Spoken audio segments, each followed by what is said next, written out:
ரீசெண்டா தமிழ்நாட்டுல sea food export பண்ற கம்பெனிலேருந்து அம்மோனியா லீக் ஆகி 5 பேர் கிட்ட இறந்திருக்காங்க அண்ட் 60 பேர் கிட்ட ஹாஸ்பிட்டல் ஆயிருக்காங்க.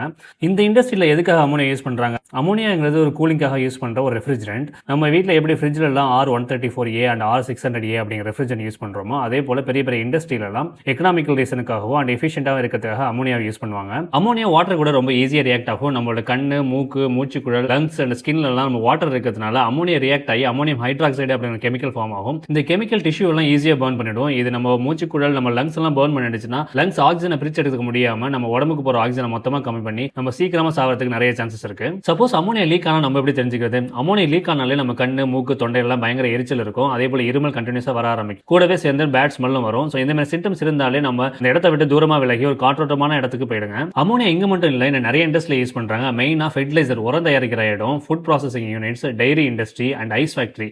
ஸோ உங்கள் ஃபேமிலி அண்ட் ஃப்ரெண்ட்ஸ் யாராவது இந்த மாதிரி இண்டஸ்ட்ரியில் ஒர்க் பண்ணாங்கன்னா அவங்களுக்கு மறக்காமல் இந்த வீடியோ அனுப்புங்க. இதுமாதிரி லைஃபுக்கு தேவையான இம்பார்ட்டன்ட் கான்செப்ட் பற்றி தெரிஞ்சுங்கன்னா இந்த கான்செப்ட் குமார் சேனலை மறக்காமல் சப்ஸ்கிரைப் மட்டும் பண்ணிவிடுங்க.